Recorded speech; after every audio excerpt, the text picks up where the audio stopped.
What's good, IE Sports Radio fans? It's your boy, the SoCal Saint, the undisputed heavyweight champion of the podcast world and of IE Sports Radio, and your host of the premier professional wrestling podcast, your direct feed for all that is professional wrestling on the only network that is your direct feed for all that is sports. IE Sports Radio brings to you the IE Wrestling Show. Yeet! What's good? Let's go! I am so pumped to be back, guys, on the airways. I apologize for being wishy-washy the last week or so. I know I was back 1 week and then I was gone again. I was on a vacation from my normal 9 to 5. I'm spending time with the family, spending time with my kiddo and the wife. So, I love this show and I love doing it for y'all, but family comes first sometimes, guys. So I had to take a little bit of a hiatus just to spend some time with the kiddo and the family. But I'm back now and I'm ready to talk everything professional wrestling. We got a lot on the docket today. This past weekend, TNA Wrestling had an awesome record-breaking weekend with their big summer pay-per-view event, Slammiversary. We got some wrestling news to talk about, some new signees of the WWE, some AEW news about their possible new television/streaming deal with Warner Brothers Discovery. And, of course, we're going to be talking about what the upcoming card for WWE's biggest party of the summer, SummerSlam, is looking like. I'm so glad to be back, y'all. Check it out. Peep the shirt. I know you see it right here. IE Sports Radio. That's right here. This is official merch. And you know where you can get this official merch? At IESportsRadio.com. And you can follow us on all social media platforms, Facebook, X, TikTok, Instagram, YouTube. And go to our official website at IESportsRadio.com. That's IESportsRadio.com. You can join the website for free. Sign up now for free, and you can interact with all of the hosts of all the many IE Sports Radio shows, just like the Yinzer Report, 3 and Out, which just completed its newest episode just a few moments ago with our head honcho, Larry B. If you're just now tuning in, hopefully you stuck around after his awesome show, and you're watching me live right now, guys. I hope that y'all continued that, because what better way to continue your sports podcasting day from football to America's real pastime, professional wrestling. And that's my opinion, but yeah, you can believe what you want, I guess. Anyway, you can also, if you can't watch us live right now, please, if you don't know, now you know, because I'm about to tell you. IE Sports Radio is available on Apple Podcasts, Spreaker, Spotify, Google Podcasts, iHeartRadio, Amazon Music, Audible, Castbook, Deezer Podcast, Addict Pod, Chaser. Woo, that's a lot. That was a mouthful. And please follow me on the X and on TikTok at IE Wrestling. There you go. IE Wrestling Show. There it is right there. At IE Wrestling Show. Please follow me on there, and you can get updates, news. I post my opinions constantly on there. I'm trying to build up my TikTok and still continue to build up my followers. So please, if you like what I do here at the IE Wrestling Show, please give it a like, a share, and a subscribe. It'll help your boy out so much. And please do us a favor at IE Sports Radio. Follow at IE Sports Radio and check out the people that keep the lights on for us. It is our official sponsors, Planet Jerky. That's Planet Jerky, premium brisket beef jerky, the jerky that's on a whole other planet. Ooh, yeah. And Seal the Deal Wax Seals. We'll hear from them in just a moment. But, yes, please do yourself a favor and check out our official sponsors. And, let's hear from them.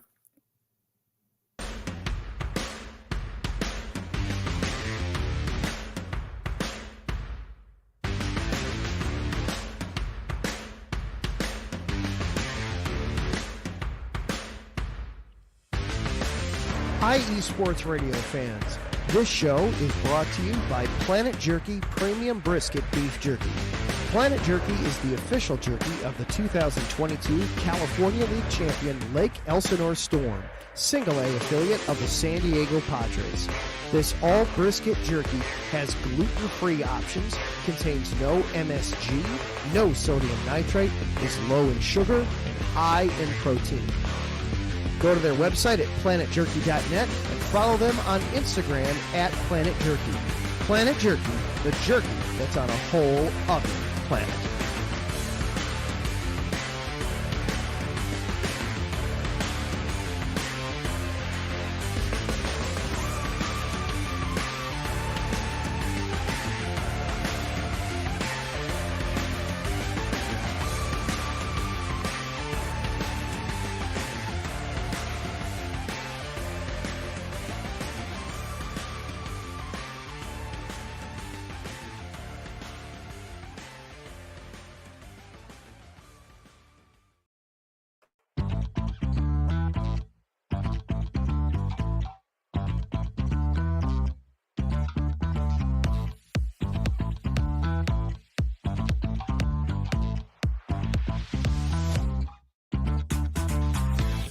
Hey there, IE Sports Radio fans. Be sure to check out our sponsor, Seal the Deal Wax Seals by Cecilia B. You just finished your very own wedding or baby shower invitations and you're looking for that extra special touch? Maybe you just wrote a letter to a relative or a friend and you want to add to their smile when they receive it. Then seal the deal with Cecilia's handmade sealing wax stamps for your invitations, letters, and gifts. You bring the deal, we'll bring the seal. You can find them on Instagram at sealthedeal_wax stamps and on Facebook, Seal the Deal Wax Seals.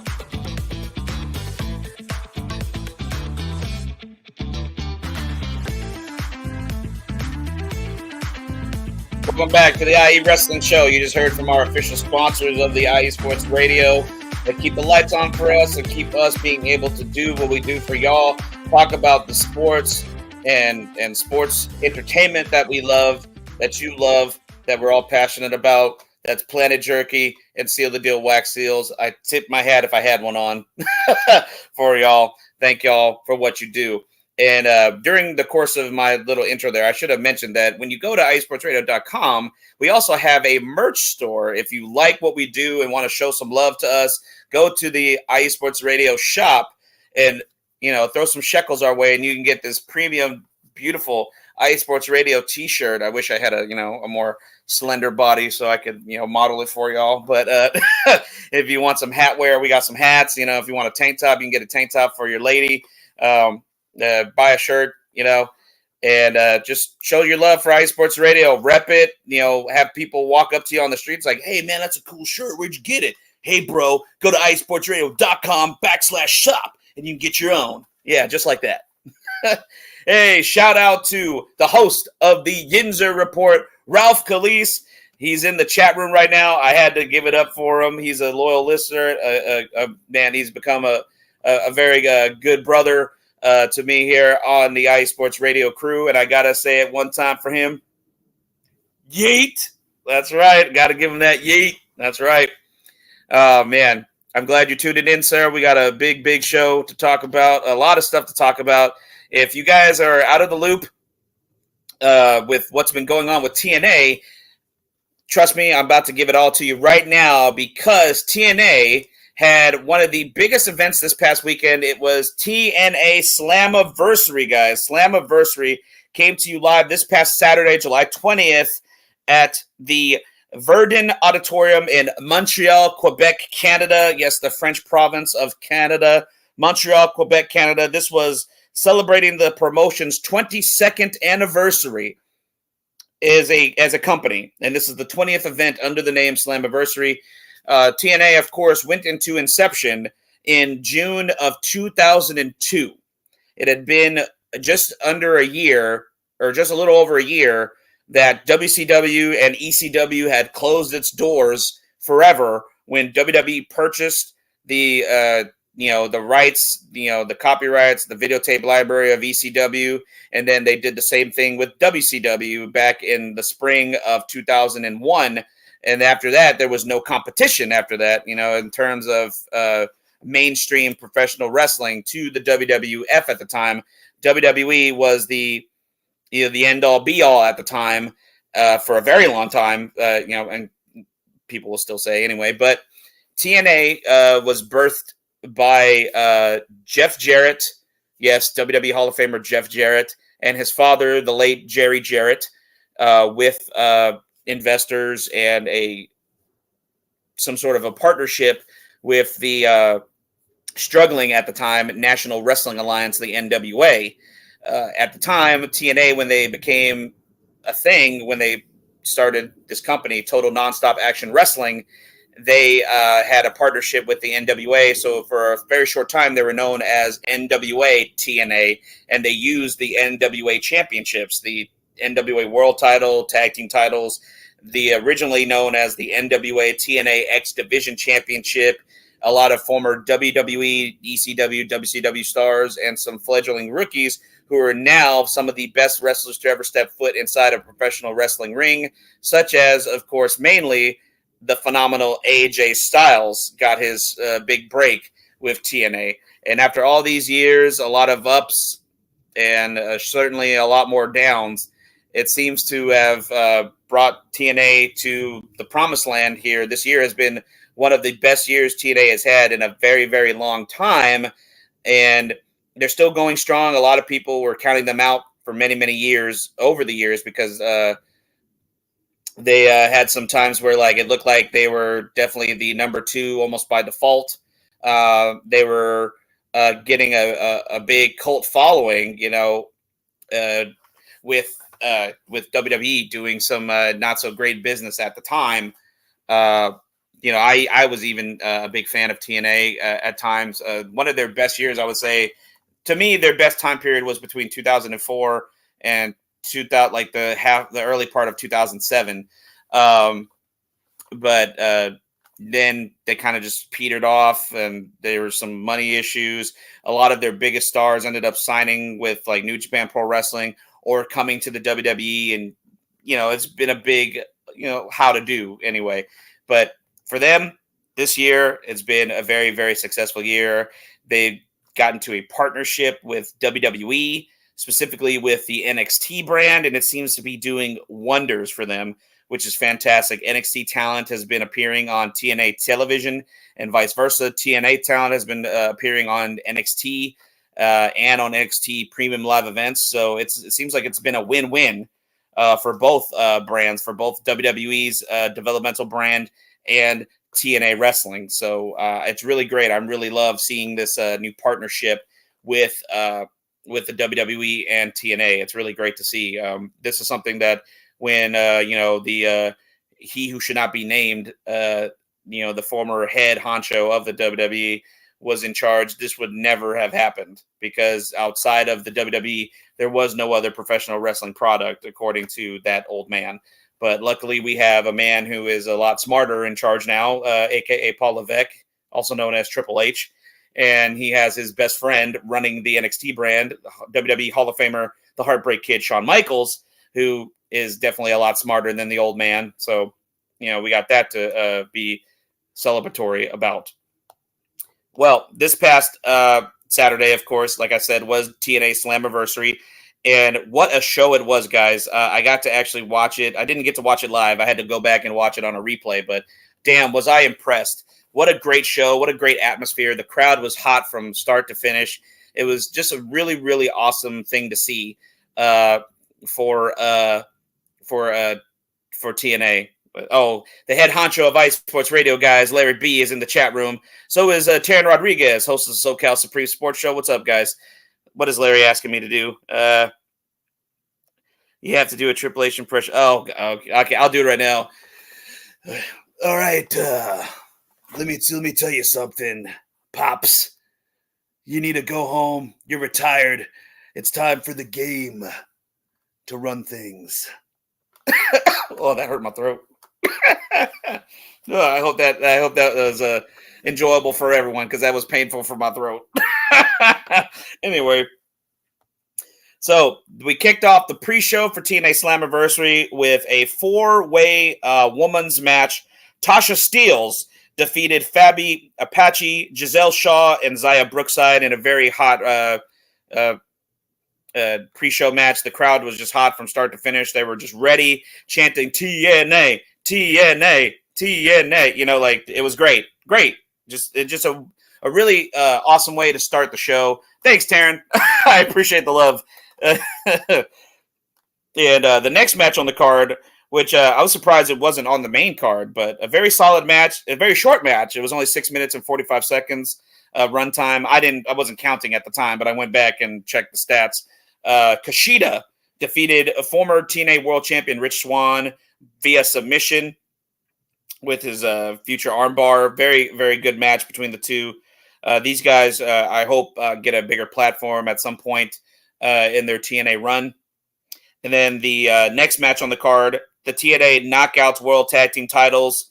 It was the Militia, Alicia Edwards and Masha Slamovich, successfully defending their TNA Knockouts World Tag Team titles against the team of Spitfire, Dana Luna, and Jody Threat.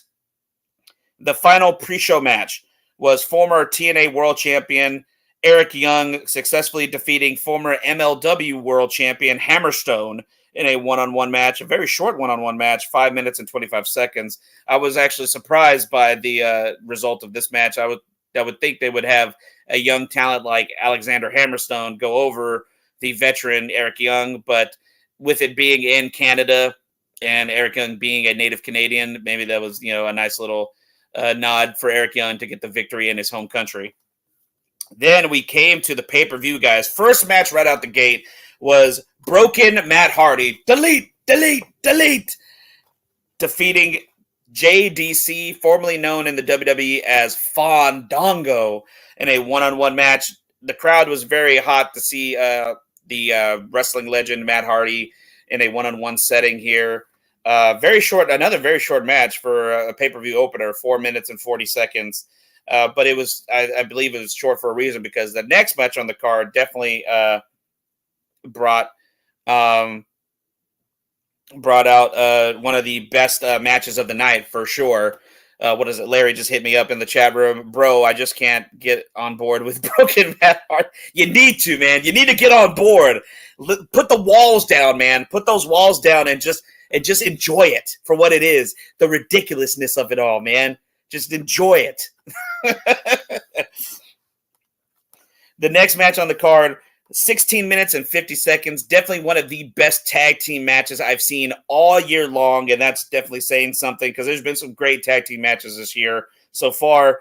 For the TNA World Tag Team titles, the team of ABC, Ace Austin and Chris Bay, defeated the System, Brian Myers and Eddie Edwards, to become the new TNA World Tag Team titles. What an awesome match this was. The finish of this match was fantastic. It was Chris Bay hitting a double ace crusher on both Edwards and Myers, and then tagging in Ace Austin, who then hit his rolling neck breaker. Boom. 1, 2, 3 on Brian Myers, and that was it. ABC successfully defeating the System to win the TNA World Tag Team titles, and it was awesome. Thank you for that. It was very awesome to see them. They were paying homage to Canadian wrestling legends. Hell, not even just Canadian wrestling legends, but wrestling legends in general. The Hart Foundation, Bret Hart and Jim the Anvil Neidhart with their pink and black attire. There was a lot of tributes I saw with wrestling attire throughout the night with the pink and black, with them being in Canada. Of course, Bret Hart, the most famous wrestler to come out of the country. Definitely. I can't think of another wrestler out of Canada that's more famous than Bret Hart. I mean, he's a fucking legend. He's the best there is, the best there was, and the best there ever will be.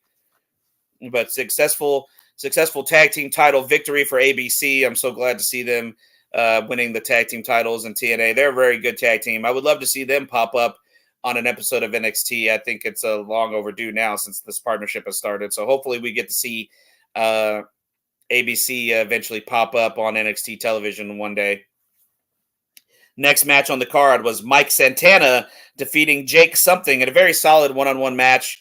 Mike Santana on a roll here since leaving AEW.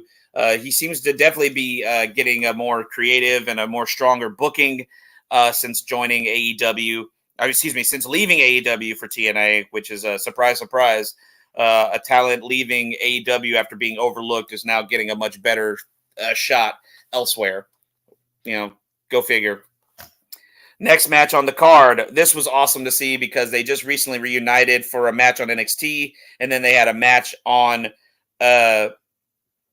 TNA television leading up to Slammiversary, and then they had this pay-per-view match that was added at the last moment. The Rascals, Trey Miguel, Zachary Wentz, and NXT's Wesley reunited together. The Rascals, the trio, defeated NXT trio, No Quarter Catch Crew, Charlie Dempsey, Miles Bourne, and Tavion Heights in a six-man tag team match, a really awesome six-man tag team match.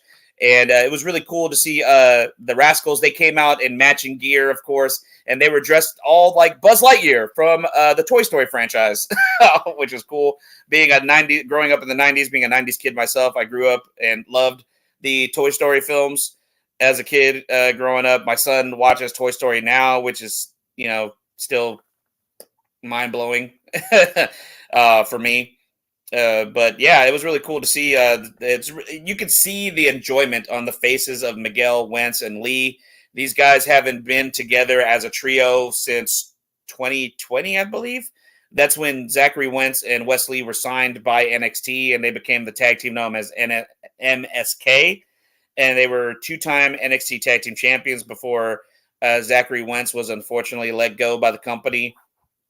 He ended up going back to TNA, reuniting with Trey Miguel, and they were known as the tag team, the Rascals, reuniting. But the Rascals had never been back together in their full trio form up until just this couple weeks ago. And they've been all over TNA and NXT television. They just recently were on NXT last night again in a very victorious fashion with a victory over the NXT tag team champions Nathan Frazier and Axiom and Javion Evans in another six-man tag team match, which blew the roof off of the Performance Center on NXT last night. Very, very great match. So fantastic victory for the Rascals at Slammiversary in Montreal. Next match on the card, we had a Montreal street fight for both the TNA Digital Media Championship and the Canadian International Heavyweight Championship. Defending champion AJ Francis, formerly known in the WWE as Top Dollar, in a losing fashion to French-Canadian hometown boy, Montreal man PCO is the new TNA Digital Media Champion and Canadian International Heavyweight Champion in a crazy street fight between him and AJ Francis that ended with, strange enough, a marriage proposal from Steph D. Lander to PCO. If you've been watching TNA television lately, it looks like they've been courting each other, PCO and Steph D. Lander. PCO, in not so many words, because he's apparently an undead Frankenstein who was a man of very few words, has been showing his love and affection for Steph D. Lander, and now it seems to have been reciprocated because Steph D. Lander got on one knee and proposed her love and wanting to take it to the next level and put a ring on it, so to speak, on PCO, and he said yes. So not only did PCO become Canadian International Heavyweight Champion and TNA Digital Media Champion, he has now gained himself a very beautiful wife-to-be. So congratulations to the happy couple, guys. Next match on the card, TNA Knockouts World Championship. Jordan Grace, Thick Mama Pump, successfully defended her TNA Knockouts World title against Ash by Elegance in a one-on-one match. That I was not surprised. I think Jordan Grace is going to hold on to this title until it gets closer to the end of her contract. TNA, if they're wanting to keep her around, is really going to have to, I would say, lay out the red carpet, so to speak, for her to stick around, because I seriously believe that when her contract is coming up in January, she's going to leave TNA and sign with the WWE. I just think it's a foregone conclusion at this point, because the WWE treated her like a megastar whenever she had her premium live event match for the NXT Women's Championship a couple months back with Roxanne Perez at Battleground. And the way she was treated like a star. She got the star treatment on NXT. And then, last year she was in the Royal Rumble in January of this year, and she got a huge reaction when she came out in the Royal Rumble. So I just think it's a foregone conclusion that we will see Jordan Grace in a WWE ring once again, possibly as a contracted WWE wrestler, and not just someone dipping their toe in the pool, so to speak.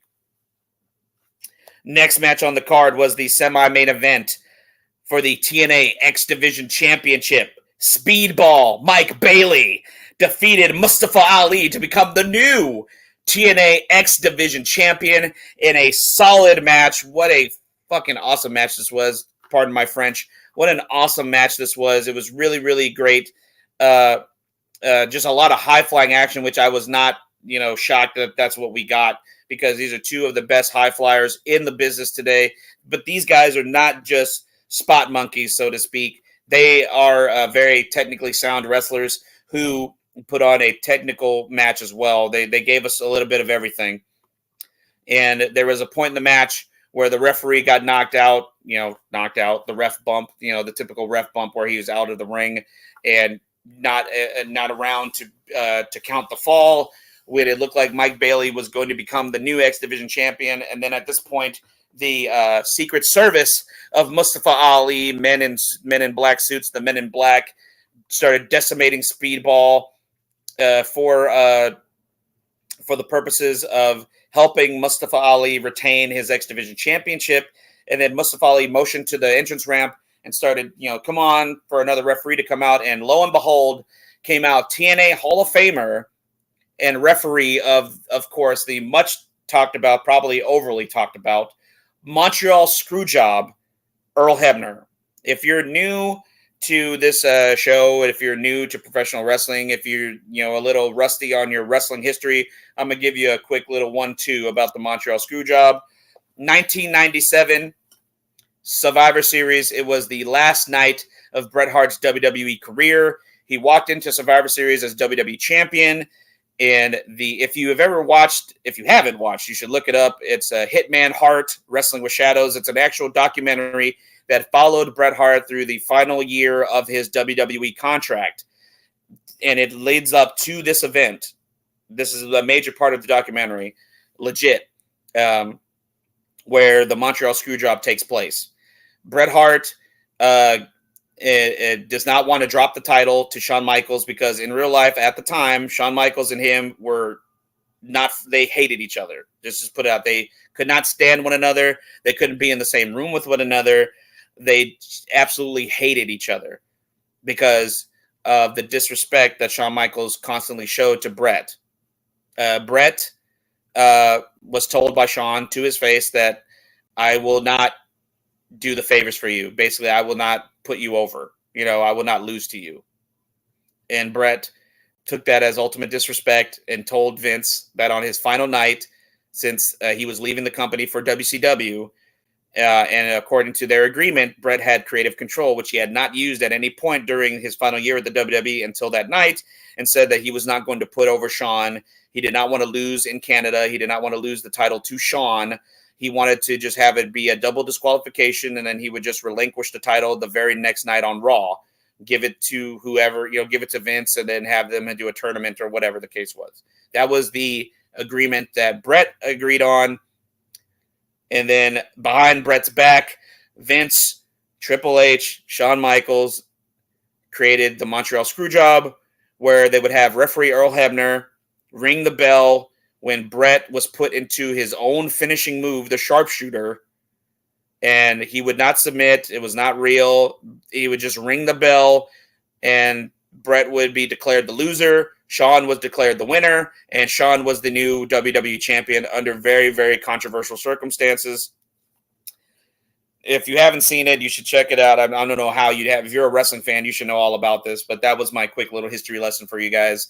Fun fact, after all this went down, you can see the aftermath in that documentary. It's Hitman Hart, Wrestling with Shadows. Very good documentary. If you haven't seen it, you should check it out, because you can actually see the aftermath of a fight that took place backstage between Vince. It's not really a fight. It was a knockout.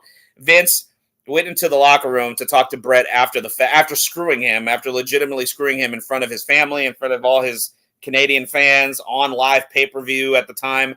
And Bret, in not so many words, told him, if you're still standing here after I get out of the shower, I'm going to punch you in the face.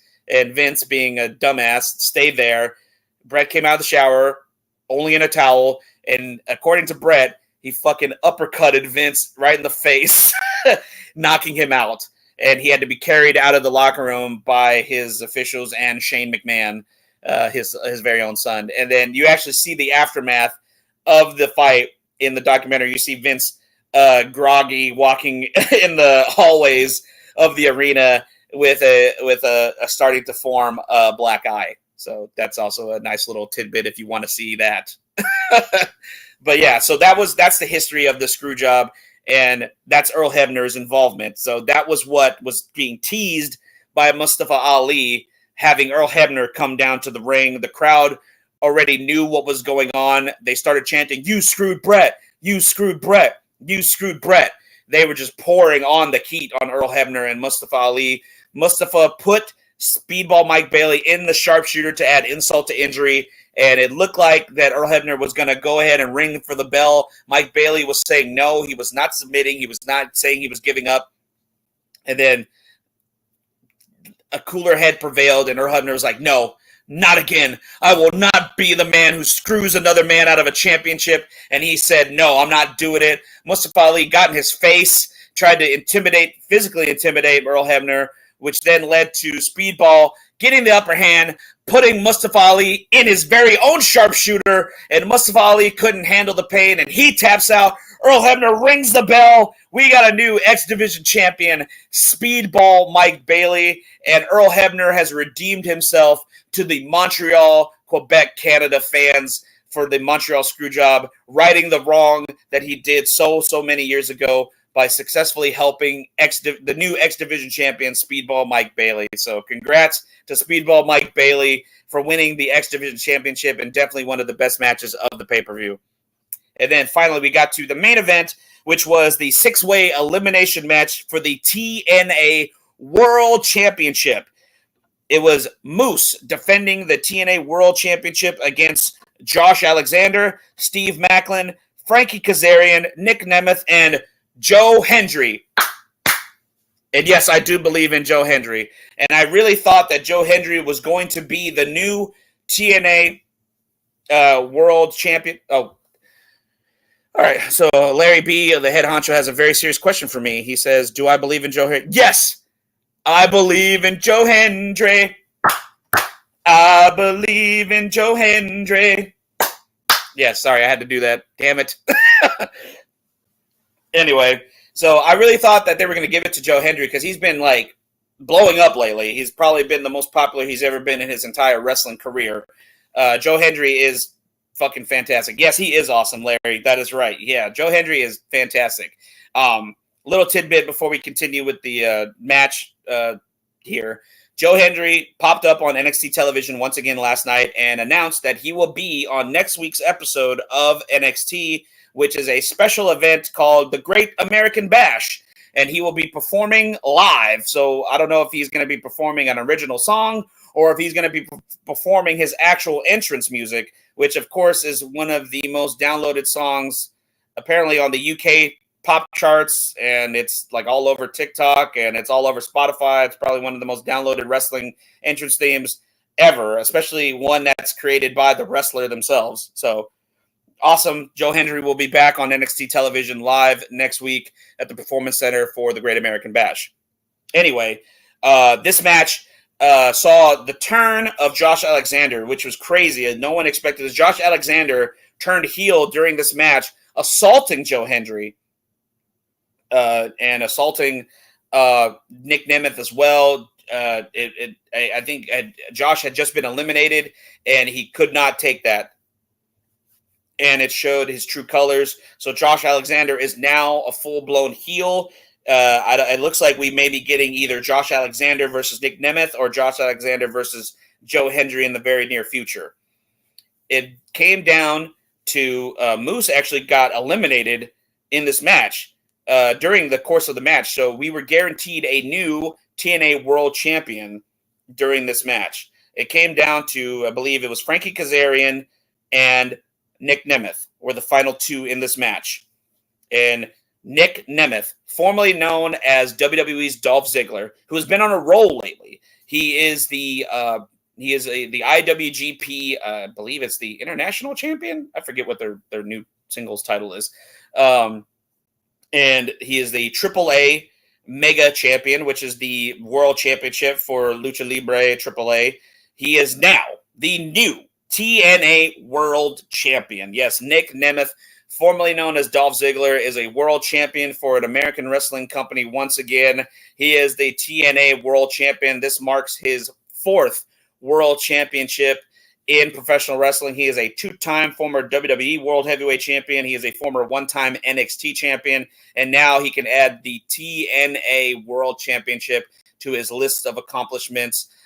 Big reaction for Nick Nemeth. The crowd was super hot for this victory. Nick Nemeth is going to bring TNA into the next part of 2024. Congratulations to Nick Nemeth. What a very strong match. What a very strong ending to the pay-per-view. All the baby faces of the locker room came out and celebrated with Nick Nemeth. The System was defeated. The System had a terrible night. The only members of the System that were successful during Slammiversary were the Knockouts World Tag Team Champions, the Militia. The TNA Tag Team titles are no longer in the camp of the System, as Brian Myers and Eddie Edwards lost the tag team titles to ABC.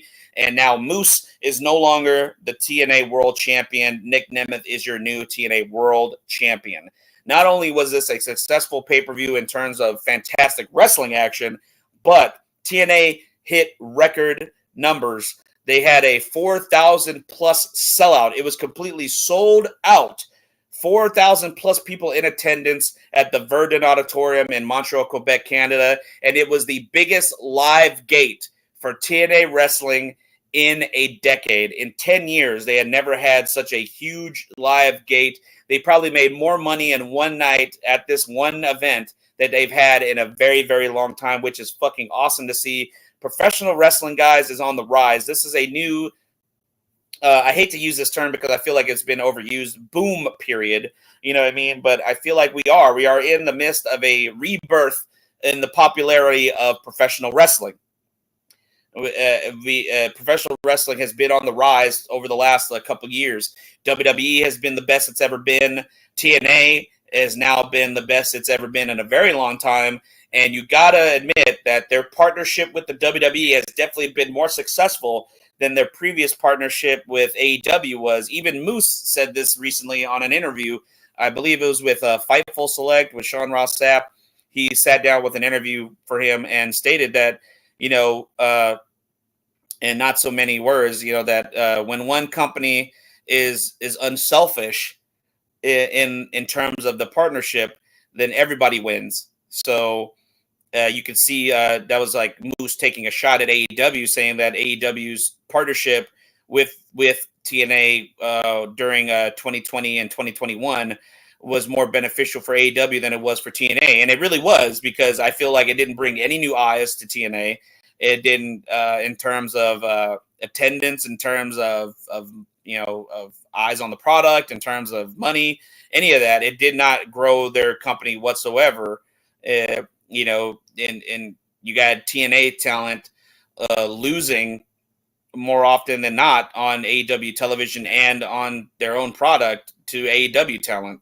So you got to believe, yes, that was very selfish of Tony Khan, which is surprise, surprise, you know, Tony Khan being who he is.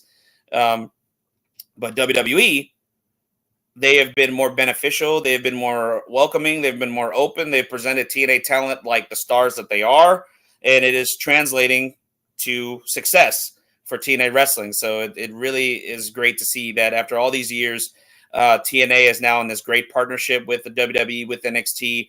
And because of that, they had a sellout, a complete sellout, top to bottom, no empty seats in the building whatsoever. It was completely sold out, and they had the biggest financial gate that they've had in the last 10 years, which is fucking awesome.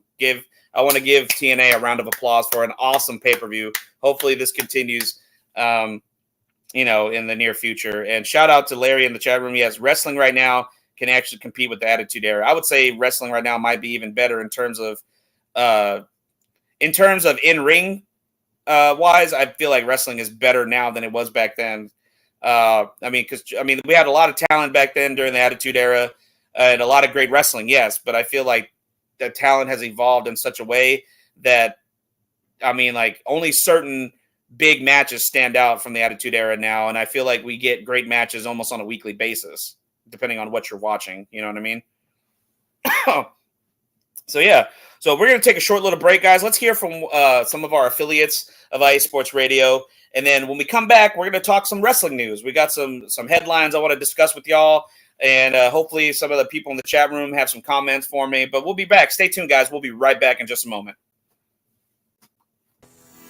Sports fans, do you like teams that are tough, cities that are tougher, and fan bases that are passionate about their teams? How about teams that are historic and stadiums that are iconic? Then you belong in Chicago, and you need to check out Chi-Town Weekly. Join me, Adam Kernan, every week as we keep up with all things Chicago sports.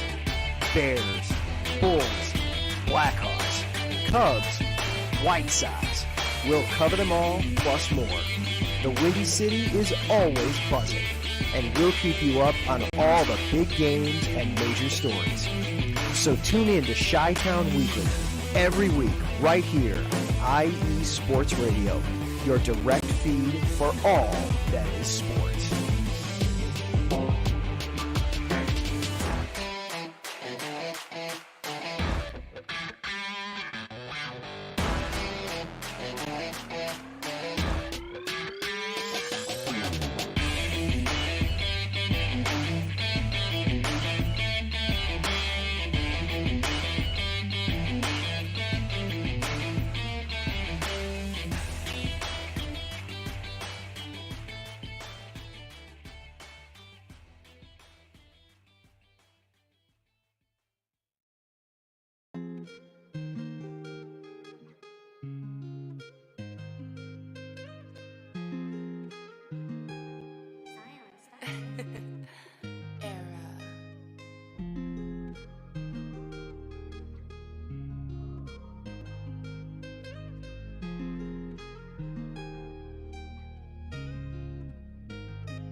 What's good, everyone? It's Drewski, the host of Heart of Texas Sports on IE Sports Radio, your direct feed for all that is sports. On this station, we cover everything in the Dallas-Fort Worth, Texas area. From where we cover the Dallas Cowboys, the Dallas Stars, Dallas Mavericks, Dallas Wings, Texas Rangers, TCU, SMU, we cover it all right here every Wednesdays from 9 to 10 p.m. Central Time. Make sure you stay live with me on the Heart of Texas Sports on IE Sports Radio, your direct feed for all that is sports.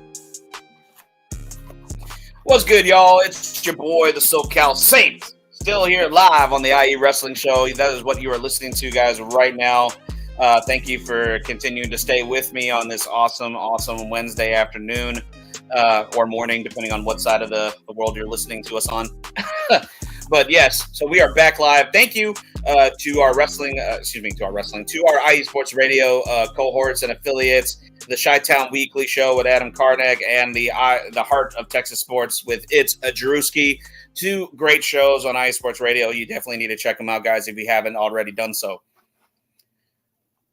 And with that, guys, let's get into the wrestling news. I know you're ready to hear about what's going on. So, first thing on the docket, the formerly known as WWE's Jinder Mahal, now going by the name the Maharaja Raj Desi, has made his surprise debut with GCW. That's Game Changer Wrestling, one of the top independent promotions in the world today. It is a hardcore. It's almost in the style of ECW, and I would say probably just a tad more violent because they do a lot of death matches from time to time. Almost at every event.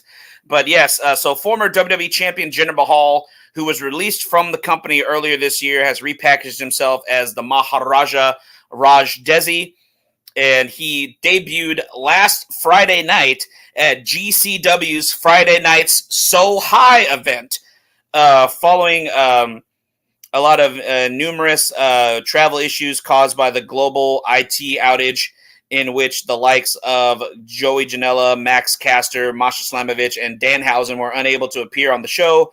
Fans at least got to see the surprise debut of Desi. I hate when wrestlers change their name. It's really hard to keep up with the new name, but I know why they have to do that. But anyway, So following a tag team match which saw Effie and Cole Radrick take on the Rejects, a masked man jumped into the ring and attacked Effie, hitting the Koloss finishing move. He would remove his mask to reveal himself as the Maharaja Raj Desi, and the crowd just went nuts. I saw the video myself. So Raj Desi will be working with GCW in the very near future. He is a free agent. I don't believe he's signed exclusively to GCW. He is also scheduled for several upcoming dates in with AAA in Mexico and several other independent promotions throughout the country. He is actually set to team up with AEW's Satnam Singh to battle for the AAA tag team titles at an upcoming event. He was recently he revealed that there was on a recent interview with Chris Van Vliet on his Inside podcast, which is very great. If you haven't listened to it, you should check it out. He recently revealed that there was plans for a Punjabi prison match with Roman Reigns, apparently, that never went into fruition. That never came to be. So that's that's unfortunate for him. But hopefully, him being on the independent scene, maybe it'll rejuvenate his career in a way. More eyes will be put on the Maharaja, and we will see some success. We've seen a lot of guys who left WWE or AEW, and they're doing their own thing very successfully. For instance, Matt Cardona, formerly known as Zack Ryder, has probably had the best run of his entire career since leaving the WWE, becoming the indie god, quote unquote, and just having an incredible run on the independent scene. He's not signed with anyone. He's been a free agent, but he's popped up pretty much everywhere you can think of, and he's had success everywhere he's been. So I got to say congratulations to Matt Cardona on that aspect. So hopefully we'll see some similar results with Raj Desi in the near future. Big signings from the WWE. WWE has signed 3 of the biggest female free agents in the world today. I think I touched on this a little bit in previous episodes, but I just wanted to really just kind of bring it full circle and really so you can realize the scope of these signings. First of all, during WrestleMania weekend, former Stardom and now former Marigold star out of Japan, Julia, is one of the 3 top signees for the WWE. She's very successful. She's a former NJPW Strong Women's Champion, a former Stardom World Champion. Julia is one of the biggest talents out of Japan today. She's up there with the likes of current WWE stars Io Sky and Asuka and Kairi Sane, and she's going to make a huge impact when she finally debuts in NXT. She's definitely one of the strongest signings that WWE has made to date. There was a lot of rumors going around that she would probably end up in AEW because of their connection and partnership with New Japan. But lo and behold, that was not the case. Same with their second biggest signee, or I would say just right up there with Julia, Chilean professional wrestler and former NJPW. And former, she was an NJPW champion as well, and AAA champion. CMLL women's champion, Stephanie Vakir. Stephanie Vakir recently actually was on AEW television just a couple weeks ago. She was on pay-per-view live in a match against Mercedes Moné, and a lot of people were a fan of that match. I mean, it was a good match because of Vakir, I would say, because I'm not really the biggest fan of Monet. A lot of people probably get bent out of shape by that comment, but whatever, it's my opinion. You can say what you want about it. But Mercedes Moné, I'll just say this: she's a great wrestler. I won't take away from her talent. She's just a horrible human being, which makes me dislike her very much. She's just a really shitty person in real life. So when you're shitty in real life, that makes me not like you as a competitor, because you can have all the talent in the world, but if you're a big piece of crap, that just rubs me the wrong way. Anyway, they had this great match, and it seemed like almost it was like an end-all be-all that Vakir was going to sign with AEW, but nope. She had that one event with AEW, and she just said, fuck this. And she went and met up with WWE. She actually was backstage following this AEW pay-per-view. She was backstage at NXT Heatwave, which was the following weekend, and she signed on the dotted line. She relinquished her championship titles. She backed out of her previously scheduled matches that she was supposed to have the following week, and she's already competed at the live events that WWE had last weekend in Mexico. She performed live against the WWE, one half of the WWE Women's Tag Team Champions, Isla Dawn, in a one-on-one match in Monterrey, Mexico. So Stephanie Vaquer is now a part of the WWE family, and she has already stated on her official X account that she will be showing up in NXT very, very soon. And now the third and final big female signing that WWE has made is South Australian star. She's only 24 years of age. She goes by the name Delta. I don't really know too much about her. This is news to me. I've never really heard of her. I'll have to do some research and actually look into some of her matches and see exactly how talented she is. But apparently the word on the IWC, the Internet Wrestling Community, is that she is a very sought-after talent. Larry just hit me up in the chat and said I got to do an Aussie. Okay. South Australian Star Delta. Oh, this is horrible. If we have anybody listening live in Australia, I do apologize for butchering the Australian accent. So Delta's signing is definitely going to be enhancing their already impressive women's division. She is a top international talent. Wrestling Insiders compared Delta to a young Rhea Ripley, which is really funny to say because I feel like Rhea Ripley is still very young anyway. Praising her in-ring prowess and charismatic persona. Delta had a tryout with the WWE back in February of this year at Elimination Chamber when they were in Perth, Australia, before the event took place amongst several other Australian talents. Delta's final match in Australia took place in Adelaide over the weekend, which was 2 weeks ago during the week of July 15th, I believe. Yes. And it was signaling her imminent move to either WWE or AEW. The belief is that WWE has landed her, assigning in what some call a modern-day version of wrestling legend Luna Vachon. If you grew up if you grew up a wrestling fan during the early to mid '90s in the Attitude Era, if you remember who Luna Vachon is, she was the raspy-voiced, take no BS women's wrestler. She had her head shaved on one side and had lightning bolts, like lightning strikes, like tattooed across the side of her head. Her biggest time in the WWE was when she was partnered up with Goldust during the artist formerly known as Goldust phase, where he was coming out dressed as like different versions of Goldust. He would come out wearing a bra sometimes. He came out dressed like Sable with giant fake boobs. He came out dressed like his dad, the American Dream, Dusty Rhodes.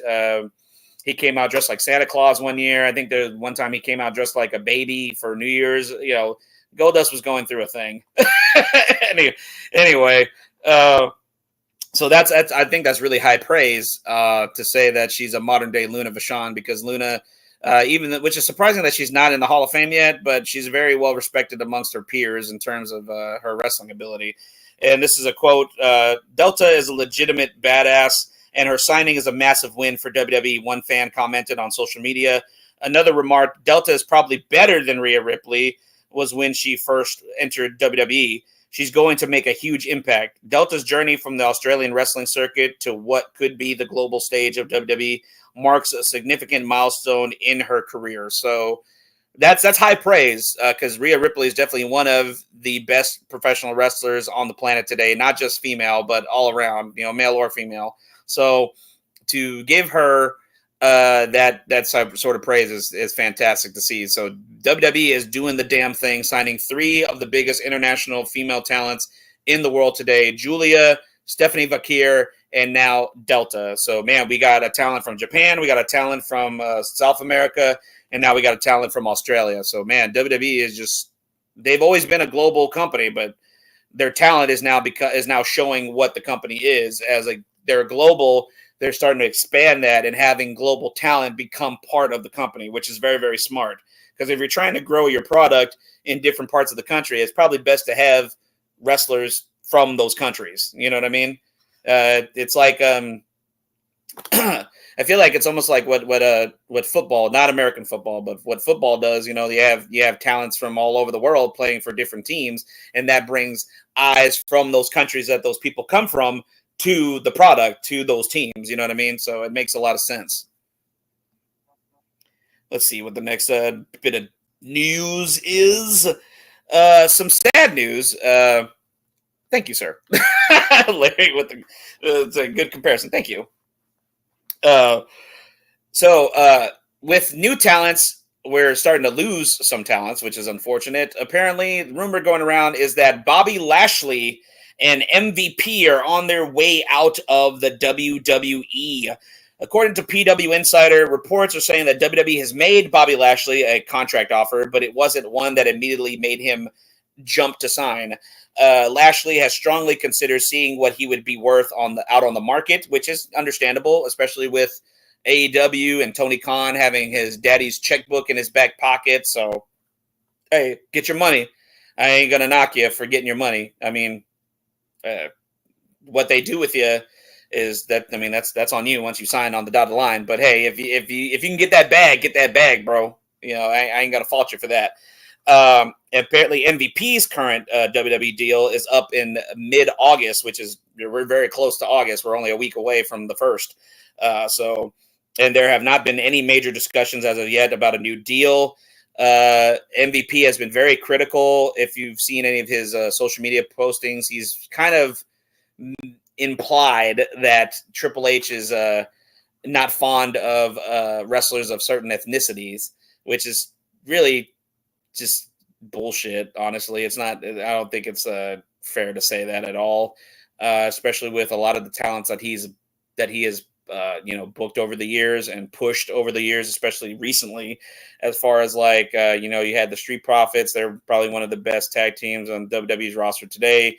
Bobby Lashley, of all people, was a former 2-time WWE champion, so he's one of the very handful of African-American men who have been world champion. Big E, another former African-American world champion. Kofi Kingston, another African-American world champion. The first African-born world champion ever in professional wrestling, as he is from Ghana. Bianca Belair, multiple-time women's world champion, and has the record for the longest reign as Raw Women's Champion before that title was retired. You got Jade Cargill. She is one of the top African-American female talents in the company today, and she will be very successful in the near future. I do see a world title in her future. So I don't know what MVP is talking about because he's not getting the treatment that he believes he's worth. That's what he's going for. I don't know. Whatever it is. I mean, that's on him for saying something like that. I think it's a little unfair and just kind of insensitive to say. I mean, some people have their opinions. I've seen people agreeing with MVP, and I've seen a lot more people disagreeing with him. So, I mean, it is what it is. But I don't see them rehiring him, especially after comments like that. So, that would be no shock that MVP leaves the company.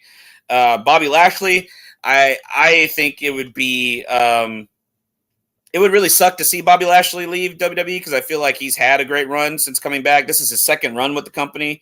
His very first run, of course, he had the big WrestleMania match in 2007 against Umaga when it was the Battle of the Billionaires, the hair versus hair match between McMahon and the former president of the United States. Lashley was the representative for the former president, and Umaga was a representative for McMahon. And then Bobby Lashley seemingly left the company out of nowhere, which was very shocking at the time.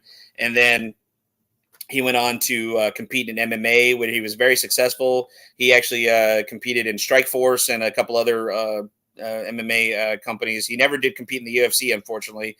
So we never got to see that potential dream fight between him and Lesnar, which a lot of people talked about at the time. He ended up going to TNA, reinventing himself, having a very successful run there during the dark days of TNA.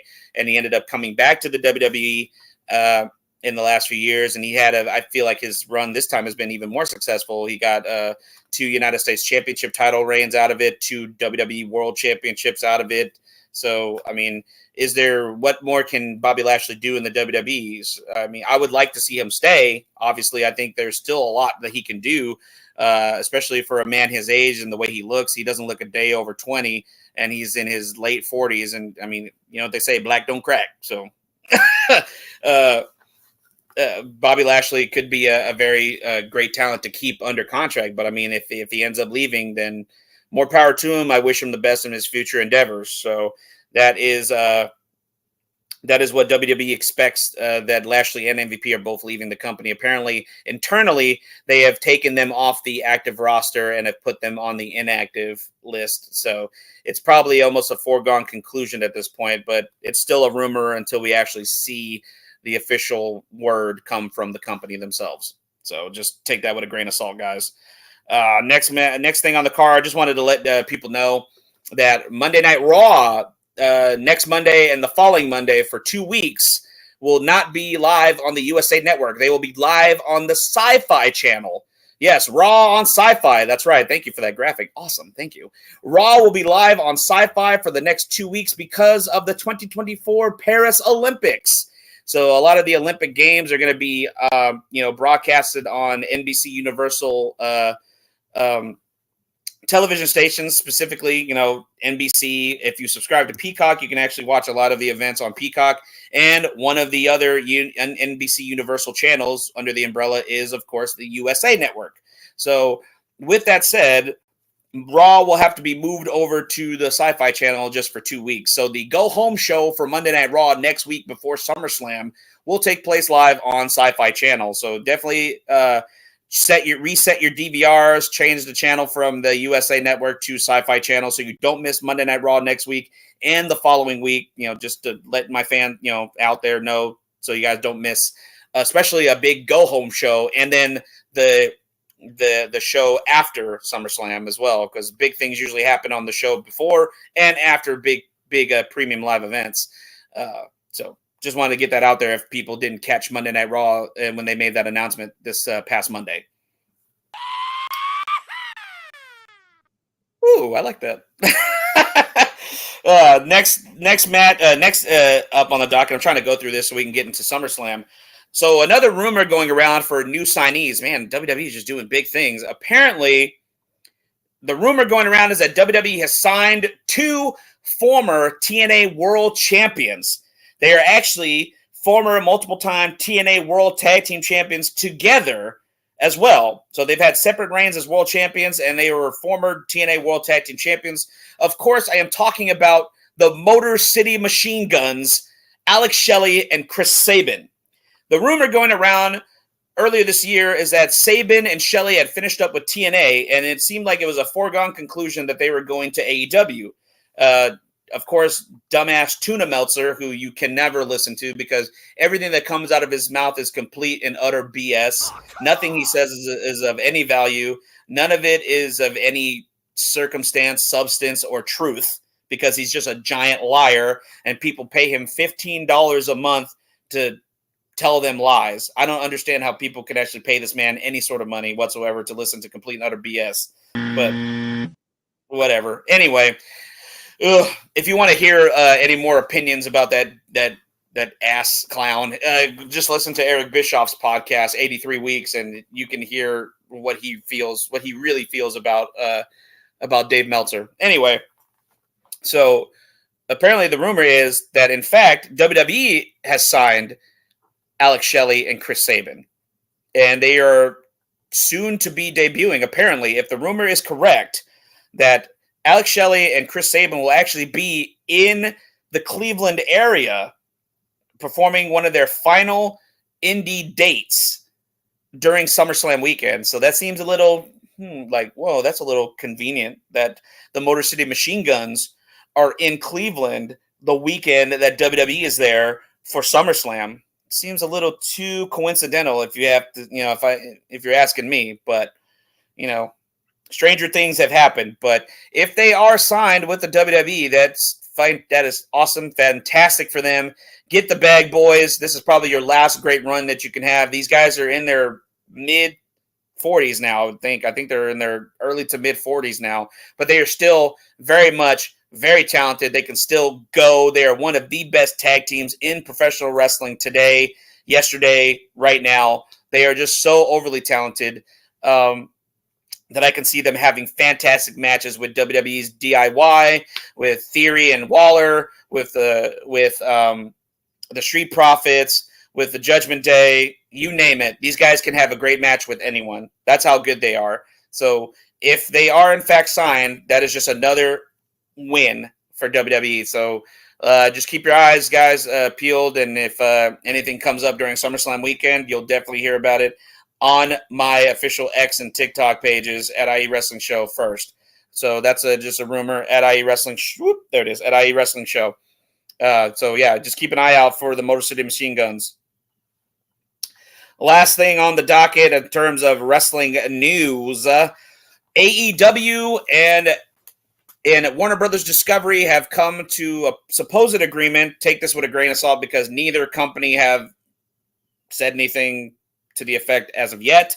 But apparently AEW and Warner Brothers Discovery have an agreement in principle for a new deal, which would move AEW content to the streaming service known as Max. Apparently, this deal will also include AEW pay-per-views on the streaming service. According to sources in the television industry, AEW and Warner Brothers Discovery's deal would add AEW content to the Max streaming platform, including pay-per-views. It's unknown how much AEW would earn moving pay-per-views to streaming. Two sources emphasize that the deal was an agreement in principle only and on paper, but could change as both sides get closer to signing off. But there is an agreement on paper, and this is coming from SEScoops.com. So if this is in fact true, congratulations to AEW. Even with their dwindling attendance, they're still able to get a television deal. So, I mean, good for them. And good for them that they get to stay on Warner Brothers platforms, because it would be a little odd if they lost their television deal with Warner Brothers and then had to rename two of their championships, because very stupidly, two of their major titles are named after television stations Warner Brothers owns, the TBS title and the TNT title. So, I don't, they would have to change it to something like, I don't know, Roku Championship and the Amazon Prime Championship. Who knows? We're going to take a short little break, guys. And when we come back, we are going to preview WWE SummerSlam 2024 live from the Cleveland Browns Stadium. We're going to discuss all the matches that are set on, the Browns, whatever. And we're going to be talking about all the matches, the previews, who I think is going to be victorious, who I think is going to be unsuccessful at SummerSlam. Stay tuned right here on the IE Wrestling Show, and we'll be right back.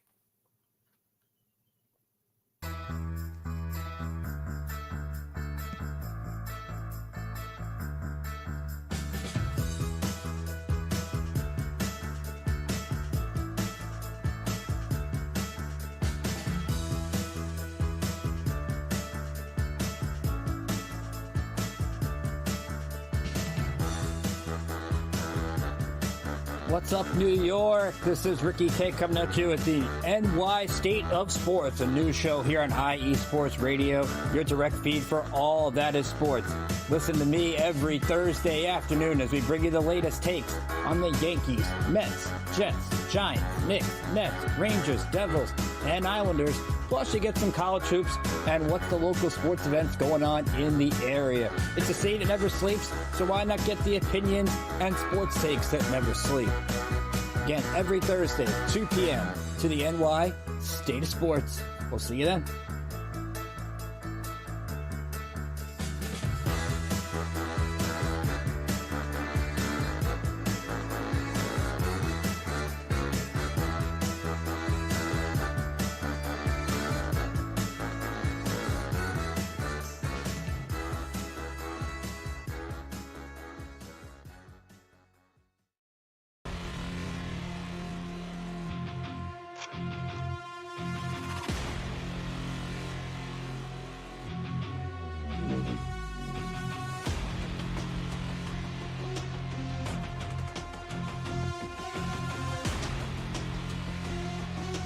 What's up, Pittsburgh? This is Ralph Delis, the host of the Injury Report. on IE Sports Radio, your direct feed for all that is sports.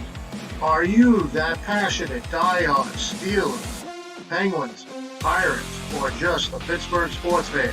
Then please join me on the Yins Report every Tuesday on IE Sports Radio, the direct feed for all that is sports. And I will update you on all that's black and gold and have you telling your Pittsburgh fans and friends what's up with Pittsburgh sports. Tune in Tuesday with me, Ralph Calise, the Yinzer Report on IE Sports Radio, your direct feed for all that is sports. Let's go! Welcome back, guys, to the IE Wrestling Show. Thanks to another two of our awesome affiliates of IE Sports Radio. The Yinzer Report with my boy Ralph Calise and the New York State of Sports with Ralph K. What's going on, guys? Or Ricky K, excuse me, Ricky K. That was my bad. Too many R's. My bad. I apologize. I humbly apologize. But yeah, check out those awesome shows, guys. Keep growing our product. Keep helping out. Keep showing love to IE Sports Radio because we love what we do, and that's how you show love to us because we show love to y'all by doing this for y'all. Sorry, I feel like I'm like I'm what's it called? Not panhandling. I forgot. Whatever. Anyway. So, SummerSlam, guys, it's going to be live next Saturday. Yes, next Saturday. Live next Saturday from the Cleveland Browns Stadium in Cleveland, Ohio. Cleveland rocks, guys, according to the Drew Carey Show, if you ever watched that back in the day. And we got many, many matches. There's actually more matches that have been announced for this event than recently, than the last few premium live events. A lot of the premium live events that we've had recently have only been about 5 matches in total. This card is 7 matches strong, which is, I think, great. So it might be a little bit of a longer show. So I cannot wait for this SummerSlam. I've actually was able to switch some things around at work, and I will be present. I will be home. I will be getting comfortable with a nice batch of hot wings and some nice cold brew, and watching SummerSlam next Saturday live. So I will be live posting, I guess not tweeting, during the event. If you follow me, again, that's at IE Wrestling Show. So please follow me and watch the live updates for SummerSlam while it is happening. So shout out to Ralph Calise in the chat room. Oh, yeah, of course, dude. No problem. Anyway, before SummerSlam, if you're going to be in the Cleveland area, before SummerSlam, I just want to give this up. If you're in the Cleveland area, if you plan to be in the Cleveland area, if you're planning a family trip or a boys trip, girls trip, whatever, and you're going to SummerSlam, if you got some extra cash and want to blow some time, kill some time before going to SummerSlam itself, you can hit up The Undertaker. Yes, WWE Hall of Famer, the dead man himself, will be live in Cleveland at the Agoria. I guess that's a theater called the Agoria in Cleveland, Ohio, for his critically acclaimed Undertaker One Dead Man show, which will be live Saturday, August 3rd, right before SummerSlam takes place. I think it's going to be in the early afternoon hours of SummerSlam day. So, yeah, so tickets are still available if you want to check out the Undertaker's One Dead Man show. I just wanted to throw that out there for anyone that's planning a trip to Cleveland for SummerSlam weekend. And let's get into it, guys. So the card, apparently after Monday Night Raw, I don't know if any more matches will be set for SummerSlam, but it's looking pretty damn strong after this past Monday night on Raw. These are the official matches for SummerSlam. Due to her victory in the Queen of the Ring tournament earlier this year, it is official. From SmackDown, it will be Nia Jax, the Queen of the Ring, will be challenging Bayley for the WWE Women's Championship at SummerSlam. I'm looking forward to this match. I'm really looking forward to this match. Bayley and Nia have been doing some great work on SmackDown. Nia had that really funny line when she called Bayley BBL Bayley, which is like, I mean, it's funny that she brought attention to it because, I mean, let's be honest, it's kind of hard to ignore the curves of our WWE Women's Champion. You know, it's kind of it there's just no ignoring that. Let's just be honest. I think Bayley. Not only is she very talented, she is very attractive. So I'm just putting it out there. And that was just a really funny line by Nia Jax. And then Bayley came back with it last Friday on SmackDown during their face-to-face when she said that Nia was big and clumsy and it's getting personal between the two of them, which is I love when there's that little bit of a, is this a shoot? Is it not kind of atmosphere when people are feuding? And you got the championship in the mix, and then you got in the background, you got Ms. Money in the Bank herself, Tiffany Stratton, who's definitely going to be watching this match. Who knows if she may or may not cash in during or after or even before the match even starts. Who knows? But for my money, I feel like Bayley should successfully retain her WWE Women's Championship during this match. I don't see Nia winning the title unless under some crazy circumstances something happens. But that's my pick for this match. Next match on the card, made official also last week on SmackDown for the United States Championship. Logan Paul defends the United States Championship against L.A. Knight. Yeah! L.A. Knight getting another opportunity to become a singles champion in the WWE. Now he's going after the United States Championship against Logan Paul. This was definitely a match that I had been waiting for. I thought we would have got this match at WrestleMania. Unfortunately, we did not. Still, LA Knight had a really great match against AJ Styles at at WrestleMania this year, and then Logan Paul had a great triple threat match against Randy Orton and Kevin Owens, successfully retaining his title. Here we are in Cleveland, Ohio. Of course, apparently Logan Paul is a native of Ohio. I don't know if he's a native of Cleveland. He might be a native of Cleveland. I'm not really sure, but I know he's from Ohio, so he's going to be in his backyard. He has the home field advantage, so to speak, against LA Knight, but definitely that crowd is going to be all for LA Knight, and the megastar LA Knight, I'm picking him to win this title. I feel like it's his time. It's long overdue, and I think LA Knight is going to be crowned the United States champion at SummerSlam. Next match on the card, made official this past Monday night on Raw for the Intercontinental Championship, a rematch from Money in the Bank.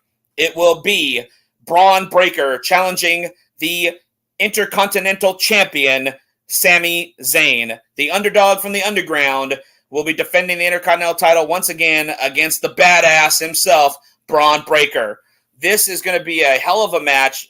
Their first match was really great. Shockingly, I will say that shockingly, because I did not think that they were going to have Sami put over or go over Braun clean like he did. But it was a competitive match between the two. It showed off Braun's talent. It showed off Sami Zayn's heart and fight, and the reason why fans love him so much. He fights from the bottom up to be successful. So I feel like this next go around may be a little different. I feel like if they're really going to push Braun, they're really going to put all their chips into Braun, it's obvious that Braun is definitely going to be the next big star in the making. I feel like he should get I don't want him to just squash Sami, but this definitely should be a sort of one-sided type of match, in my opinion. As much as I love Sami Zayn and I am enjoying his reign as Intercontinental Champion, I think SummerSlam will be another coronation for a new champion, and I think if I'm a betting man, I have to put my money on Braun Breaker to walk out of SummerSlam with the Intercontinental title.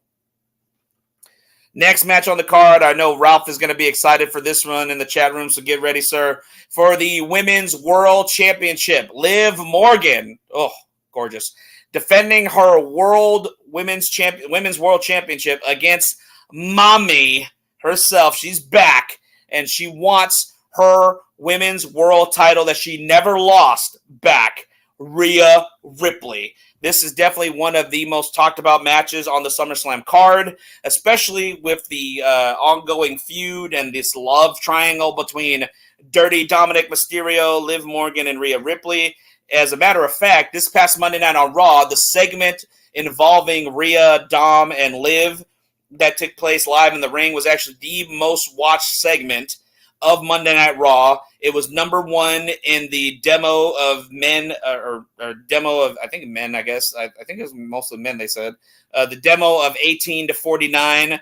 It was the highest rated segment of Monday Night Raw, the highest viewed segment of Monday Night Raw during that broadcast this past Monday night. So there is major interest in this match. And I got to say, even though Dom was very pro Rhea, telling Liv that I hate you, and and he called cabrona and all that, like he just basically broke the beautiful heart of Liv Morgan. She walked off crying in tears, and Mommy was so happy. She even licked Dom on the face because of how excited or happy she was to see Dom put Liv in her place, so to speak. I definitely think, this is just me talking, I think it's all a ruse. I think that at SummerSlam, as much as I would love to see Mommy get her championship back against Liv, I think it's all a ploy. And I hate to say it, you heard it here first. If it happens, I apologize because I spoke it into the universe. I think Dirty Dom is going to turn his back on Mommy because he's tired of being second to Mommy, and he wants to be Daddy Dom with his boo, Liv Morgan. So that's my choosing. That's my pick. And I think Ralph right here has even said it. Yeah, see, me and Ralph are on the same wavelength here. He's saying Dirty Dom is going to turn on Rhea, and he's going to help Liv retain. I think that's what's going to end up happening as well. I think Dom is going to be Daddy Dom after this, and Liv is still going to be the Women's World Champion at the end of SummerSlam. Next match on the card is for the World Heavyweight Championship. Damian Priest will defend the World Heavyweight Championship against the King of the Ring, the King General, Gunther. Gunther, winning the King of the Ring, bought his ticket to SummerSlam. He had a guaranteed world championship against whoever the world champion would be come August 3rd. And that man is still Damian Priest, El Campeón of the Judgment Day. There was, to be honest, I didn't think there was so much interest in this match. But after this past Monday Night on Raw, the little how to do they had on Raw where Priest came out and just clobbered Gunther, and they had to be separated by security and WWE officials. My interest is peaked for this match. Damian actually got a really strong reaction from the live crowd whenever he clobbered Gunther right in the jaw with that forearm. I didn't think that Priest and Gunther, I thought it was, looking at it from the outside, when this was the alleged match for SummerSlam, not officially set in stone, it would be a heel versus heel for the world title. But definitely the crowd is behind Priest, and Priest is slowly becoming a babyface. I think this long-term booking of Priest is becoming successful. But I do not see Priest walking out as world champion, unfortunately. I think one of two things is going to happen. Either Gunther successfully defeats Priest clean, no outside interference from anyone, Judgment Day, or his Imperium brother, Ludwig Kaiser. It's a clean victory. Undisputed victory. Or Finn Balor, one half of the World Tag Team Champions, who's kind of been a little wishy-washy lately with Priest. He's been giving him this weird side-eye kind of thing every time they've had some sort of interaction, especially every time Priest tells them to stay in the back. I got to do this myself. I don't want any help. He's even been physical with Finn in the past at different pay-per-view events this past year. I feel like it's finally going to happen. I think cooler heads will not prevail. Finn Balor is going to show up and cost Priest the World Championship, and this is going to lead to Priest leaving the Judgment Day and going into a feud with Finn Balor. That's just my opinion, because I feel like Gunther is going to walk into the next pay-per-view, which is going to be the Bash at Berlin in Berlin, Germany, as World Heavyweight Champion. Regardless, I just think it's going to be one of two scenarios. Either Gunther wins clean, no outside interference whatsoever, or we're going to see a Damian Priest solidified as a babyface with a Finn Balor turn on Priest, costing him the world title. Those are my two scenarios that's going to happen for this world title match. Either way, the end result is Gunther, new world champion. Next match on the card. Finally, it has been made official. Probably the hottest feud in WWE today, bar none. There's no ifs, ands, or buts about it. No doubts in my mind. It is the most talked about feud probably in the last few months. And these guys haven't even had one match yet. But their first match is finally going to happen at SummerSlam as made official by Raw General Manager Adam Pearce. It is, of course, Drew McIntyre going one-on-one with CM Punk. And if that wasn't enough, he had another bombshell. Adam Pearce dropped another bomb on both of them that this match is just so big, a normal referee can't handle this match because former World Heavyweight Champion, the Architect, Seth freaking Rollins will be the special guest referee for Punk and McIntyre. Whoa, what? Man, you already know that Punk and McIntyre hate each other. Punk was injured by McIntyre at the Royal Rumble, costing him a chance to wrestle in the main event of Night 1 at WrestleMania, because on the books, before this tricep injury happened, Night 1's WrestleMania looked very different. The main event was supposed to be for the World Heavyweight Championship, Seth freaking Rollins and CM Punk one-on-one. And then the injury of Punk changed everything, and we got the awesome tag team match with the Bloodline, Rock and Roman against Seth and Cody. So I mean, trust me, I love what we got. I'm not saying that. I'm just saying that injury changed the course of everything, and which led to Night 2, where we had Seth and Drew winning the world title, Punk on commentary, costing Drew the world title for the first time. Second time, he cost Drew a chance to compete at Backlash France for the world title. Clash at the Castle, Punk cost Drew the world title again. Money in the Bank, CM Punk cost Drew the world title again during the cash-in. Drew and Punk have been at odds for months. Punk said he will not rest until Drew McIntyre is done, till he clobbers Drew McIntyre. And it's going to happen at SummerSlam. But now you got Seth Rollins in the mix, and you know there's no love lost between Seth and Drew, and there's definitely no love lost between Seth and Punk. This is going to be an interesting match. I've already seen people on X and on TikTok and on Facebook talking about this match, and it reminds me, and that was the first thing I thought of too, and it reminds them of SummerSlam 1997, which the main event was for the WWE Championship, The Undertaker defending his title against Bret the Hitman Hart, and the Heartbreak Kid, Shawn Michaels, was the special guest referee during that match. And it led to a feud between The Undertaker and Shawn Michaels because unbeknownst, unfortunately, that's the word I meant to say, Shawn Michaels struck Undertaker in the head with a chair, costing Undertaker the WWE title, and having to make the pinfall for Bret just added insult to injury when Bret won his 5th and final WWE Championship that night at SummerSlam. And I feel like there's a lot of comparisons already with the way Drew's been booked. He does remind me a lot of 1997 Bret Hart with putting the blame on everyone but himself. Bret at that time was like, "You screwed me, I've been screwed. Everyone's screwing with me." And Drew sounds the same. Drew is being booked a lot like Bret Hart was back then. Punk, I guess unintentionally, has now become the the Undertaker-ish part of this storyline, or maybe the Shawn Michaels part of this storyline. I don't know, but there is a lot of comparisons, a lot of that involved there. But this is definitely one of the most talked about matches for SummerSlam weekend. I'm definitely the most excited for this match. I cannot wait to see CM Punk back in a WWE ring in SummerSlam in one of the biggest matches on the card. I would be shocked if this match is not the main event, if not the second to last, the main event match on the card. It has to be either the last match on the card or the second to last match on the card. That's how major this match is for SummerSlam.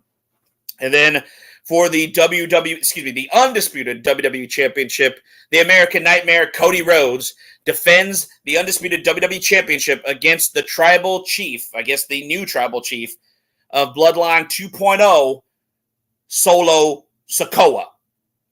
Weeks and weeks and weeks of being beaten down by the new Bloodline, Tama Tonga, Tonga Loa, and Jacob Fatu at the behest Solo Sikoa. They even took out the wise man, Paul Heyman, when he defiantly would not acknowledge Solo Sikoa as the tribal chief, because there's one and only tribal chief for Paul Heyman, and that is, of course, Roman Reigns. And I guarantee, I would be shocked if this doesn't happen, so I'm putting it out in the ether. I'm putting this out into the universe, guys. Cody's going to retain the title. I do not see Solo winning the championship at SummerSlam. No, no, no. Because I feel like long-term booking, we're going to get at WrestleMania for the WWE title. It's going to be Randy Orton versus Cody Rhodes at WrestleMania. So we got to keep Cody strong. We got to keep Cody as champion. Because we're finally going to get the return, the long-awaited return. The crowds have been chanting his name since he disappeared from WWE television after WrestleMania. The tribal chief, the real tribal chief, will return at SummerSlam. I am almost 100% positive on this.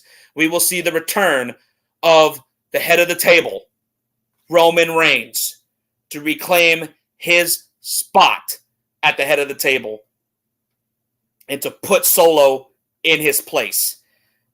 Whether that happens during the match or after the match is unknown to me. But I feel like at the end of SummerSlam, we're going to see the tribal chief return to take out the imposter chief of Solo Sikoa. And guys, man, that is it. That's all I got to say on SummerSlam. And that is it for the IE Wrestling Show. Thank you so much for tuning in live. This is the biggest live viewing of my show I've had since I've gone live on YouTube, since we've done this video style of podcast. I am so blessed and so thankful, so humble. Thank you so much for everyone that tuned in live to the IE Wrestling Show.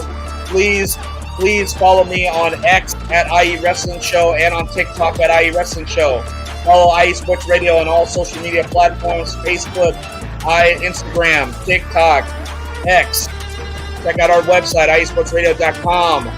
Check out our official sponsors, Planet Jerky and Seal the Deal Wax Seals. And please, if you like what we do here on YouTube as well, give us a like, share, and subscribe. Show some love. Thank y'all for tuning in to the IE Wrestling Show, and I will be back next week. We're going to have a special episode of the IE Wrestling Show next week. I'm going to announce it right here, right now, so you tune in. I'm going to be counting down the best matches in SummerSlam history. That will be the next episode of the IE Wrestling Show. The best matches in SummerSlam history next week on the IE Wrestling Show. Guys, I am the SoCal Saint, and I'll see y'all next week.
Let's fucking go!